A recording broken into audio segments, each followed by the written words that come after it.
The Detroit Lions season has officially come to an end in heartbreaking fashion at the hands of the San Francisco 49ers. The Lions had what seemed to be endless chances to put the game away, but for one reason or another, they just couldn't seal the deal, and lost the NFC Championship game 31-34. Now, I'm not going to talk about the actual game. I am a Lions fan, so it would be emotionally charged, and there's far less to actually break down in terms of the game. Even after a heartbreaking loss, which capped off an historic season for the Lions, winning their first playoff game since 1991 and even winning a second one, the Lions will now turn to the offseason. While this team is still young and very talented, there are some things that the Lions need to address if they wish to remain relevant and even contend one day for Super Bowl. First things first, the Lions will have to approach the offseason a bit differently than they have in the past. And not just the players they need, but mainly the way they attack the offseason. Brad Holmes was hired in 2021 to be the Lions general manager. The Lions had the 6th overall pick and got Penei Sewell in the first round, along with Ifeanyi Melifonwu, Amon-Ra St. Brown, and Derek Barnes in the later rounds, to name some key players from the team today. In 2022, thanks to the Matthew Stafford trade with the Rams, the Lions had 2 first-round picks, one of which was the 2nd overall pick, in which they got now star defensive end out of Michigan, Aiden Hutchinson, due to the Jaguars' own stupidity, and used the 32nd pick, which they got from the Rams, to trade up to the 12th pick from the Vikings to get wide receiver Jameson Williams, who is decent, I guess. God, I'm sorry, I just love watching him play so fucking fast. Other very important late-round picks include Malcolm Rodriguez, Kirby Joseph, James Houston. I promise I'm almost done with this segment. Finally, the 2023 draft saw the Lions have arguably their best draft yet under Holmes, trading down from the 6th overall pick from the Rams to the 12th in exchange for some mid-round picks, including an extra second to take Jahmyr Gibbs, who seemed a terrible pick at the time, but now is just amazing. 18th pick, the Lions picked up a solid linebacker, probably not a first-round pick though, Jack Campbell. Holmes then used his multiple second-round picks to get a top 5 tight end right now, Sam Laporta, and game-changing DB Brian Branch. If you look at all the talent from these drafts, and you look at the roster now, it's apparent. The Lions have built their team through the draft, using built-up draft capital from the mediocre to bad years they've had to land top 10 picks, and through negotiating trades with other teams to land late-round talent.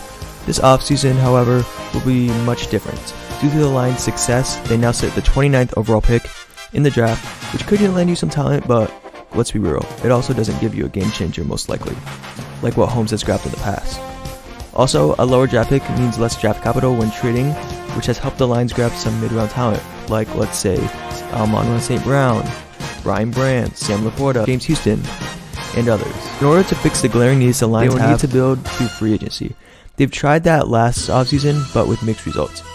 But this year, they won't have a shit ton of draft capital to fall back on. They need to be active on the market, and luckily for the Lions, they're actually set up pretty well, with about $61 million in cap space. But the glaring needs of this team still need to be addressed. The Lions first need to find a way to re-sign some of their guys. None of the upcoming free agents have shown any sign of regressing, and are crucial to this team.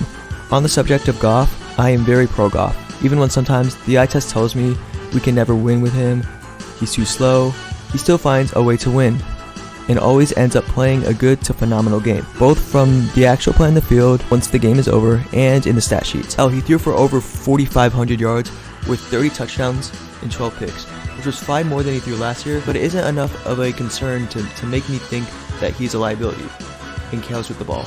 Jared Goff may not be in the next level category like Patrick Mahomes, Lamar Jackson, or Josh Allen, but he's still a very good quarterback. There's a difference between him and other QBs that fall into that category, like let's say a Tua, Kirk Cousins, Dak, Geno Smith, Russell Wilson, Trevor Lawrence, etc. The difference between him and those QBs is that Goff shows up when it matters most, and becomes a difference maker in the clutch, and is just a plain-out winner. And that shows up on the eye test and on the stat sheet. If you're going alone by Goff's stats, you could even say he's a top 5 QB. Another reason why I think the Lions need to retain this man is because he is a Lion through and through. You see it every week, through interviews, locker room footage, and just the body language of the players on the team. What Goff means to this young team is irreplaceable. They thrive off him, as does Goff thrive off his teammates. It's a big reason for this massive culture shift that we've seen in the Lions organization that has helped us get this far, and Goff is one on the forefront of that culture change. He's still fairly young, and if we structure out the contract in a team-friendly way, the Lions won't be held back too much from it. I know there has been rumors that he's getting a hefty extension, but I would guess he's not demanding as much due to the fact that he's already got a pretty big contract extension from the Rams, so he's most likely sitting pretty happy financially. Now that we got that big elephant out the way, there are still other players that are becoming free agents that the Lions should resign. Jonah Jackson is a must. He is a multi-time Pro Bowler, a starting left guard on a team built on its offensive line. It might cost us, but elite offensive linemen don't grow on trees, and the Lions need to lock him up long term, whatever the cost. The Lions had receiver depth issues as well, but Josh Reynolds was a key factor and was one of the most clutch receivers and one of the best blocking wideouts in the NFL, who was sneakily reliable until the NFC Championship game where he had 2 crucial drops. I would love to have him back, but a young, sneaky good wide receiver is likely going to test the waters of free agency out, and some dumb team like, let's say the Giants, will sign him to a multi-year deal. I don't think he is that valuable to the team, so I'm fine letting him walk. Some other players the Lions should look to resign are James Houston, who was elite in 2022 and had almost as much sacks as games played, but was injured for basically the entire year in 2023. Sam Skipper and Graham Glasnow, who are nice depth pieces on the offensive line, and CJ Gardner-Johnson, who I will mention in the next section, talking about the issue that has plagued the Lions of winning Super Bowl. You already know who it is, the bane of my existence. Yes, the good old secondary. Isn't it just my favorite part of the team? Oh, hell no! Yeah. In 2022, don't click off this video, this will be a short flashback. The Lions had pretty much the worst secondary in the league, giving up the 2nd most yards per attempt, second to only the Bears, and giving up the 3rd most yards. And I'll give Brad Holmes credit. He, for once, after many quiet off seasons, invested into the team after a 9-8 season. The secondary needed to be the forefront on the front office's mind, so they spent big money and got Pittsburgh lockdown cornerback Cam Sutton on a 3-year, $33 million contract, and Emmanuel Mosley on a 1-year, $6 million contract. And finally, they signed star safety CJ Gardner-Johnson to an insanely cheap $4.5 million 1-year deal. They didn't pick up any secondary members in the draft besides Brian Branch, but the Lions were primed to be a lockdown defense, but it wasn't. As we all know, the secondary continued to be the weak point of the Lions' entire team, once again allowing the 2nd most yards per attempt, giving up the 4th most yards at about 4,500, which is worse than the previous year. What went wrong was that Holmes' moves were either extremely unlucky or just straight up bad. CJ Gardner-Johnson was out most of the year hurt. Emmanuel Mosley played a whopping 1 drive before re-injuring himself, which made him out for the entire year. And finally, a very interesting player, the bane in my existence, Cam Sutton. At the time it was a great signing, but now, yeah. He started out the season well, but then had minor struggles towards the back end of the year, and in the playoffs, he legitimately was the worst player on the field in all 3 playoff games. I know it's only a couple of games, but he just regressed and fell off a cliff. He does not look like a future number 1 cornerback for us, and it shows, even going back to his shaky regular season performances. CJ Gardner-Johnson could come back for us, but he only played like 5 games, and is getting older. Mosley likely won't get re-signed due to the fact that his injuries might hold him back for the rest of his career. It is clear that the Lions need secondary help, and specifically at cornerback. The safety position is surprisingly very solid, with 4 solid options at the safety spot, with Brian Branch, Kirby Joseph, Ifu Melifuena, I do not know how to say his name, and CJ Gardner-Johnson. I think at the minimum, the Lions need to sign 2 corners, maybe even 3 if we draft one this year. The corners on this team are too thin at this position for the Lions to make a Super Bowl run. Some corners I think the Lions should sign are Ladarius Sneed for how good he is in coverage in the slot, Stephon Gilmore for his lockdown coverage, and Jalen Johnson due to his ball hawking ability and him still being pretty young. Even though he would cost a lot, it would bring immense value. Or they could just pick up a DB via the draft. If Kool-Aid McKinstry somehow falls to us, or Cooper DeJean, Kalen King, or Terrell Arnold, the Lions need to make sure they pick up at least 2 corners, if not more. Next is a very specific need that we only need 1 of, but it could fill a pretty big vacancy in the defense. I'm talking about the defensive tackle.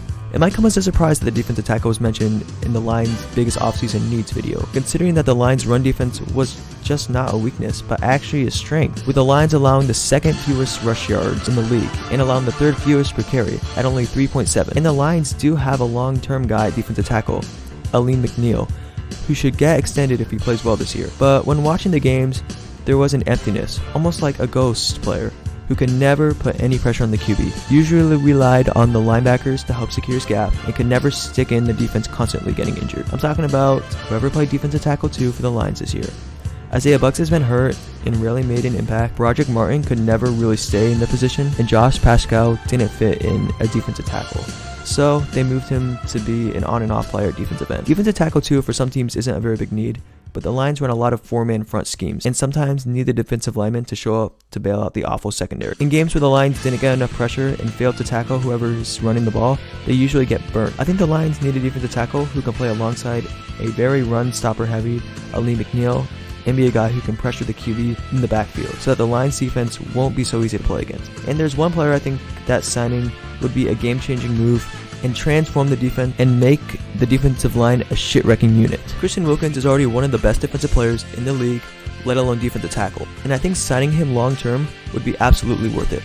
The Lions have the room to do so, and signing him would transform this team. There would be another defensive and emotional leader on this team, and we could finally also have some pass rush on the interior of the defensive line instead of relying on Aiden Hutchinson occasionally moving inside for the rush. Some other defensive tackle free agents, if we can't sign Wilkins due to his very high demand, are Leonard Williams, very experienced, who can still make a presence in the run and the pass. Fletcher Cox on a short 1 or 2 year deal to be a rotational piece would be huge, and he fits into the culture of Detroit, even though we would still need a defensive tackle to pass rush if we pick up Cox. DJ Reader, Sheldon Rankings, and Javon Kinlaw are some other options. I also think in the draft, a defensive tackle would be very helpful. Some of the guys we can pick up are Chris Jenkins from Michigan. It's great for us, and if you like Michigan football, you should check out some other content on my channel about Michigan that I discuss.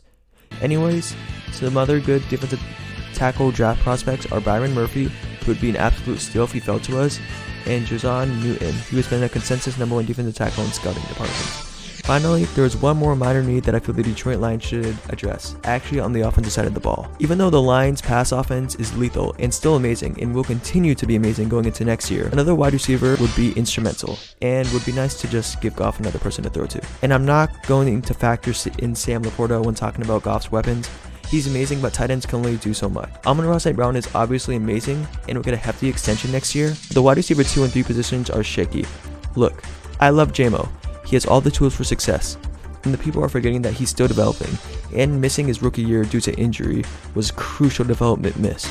And he missed the first 4 games of this season and never gets targeted much, but he has game-changing ability, and I hope Ben Johnson can help him find a more involved role in the offense next year. That being said, I do think that there's still an uncertainty in JMO, and you shouldn't be relying on a guy that gets under 5 targets a game to be your future wide receiver number 2. Wide receiver number 3 has a lot of sneaky underrated guys, but not starting roles, like Josh Reynolds. So even if you think JMO is the guy going forward, there's still no depth at this position, and the Lions need another outside receiver to pair with Amon-Ra St. Brown in the slot. I don't think the Lions go big money here because this offense is still golden without another wide receiver, but I think getting an established under the radar wideout would go a very long way.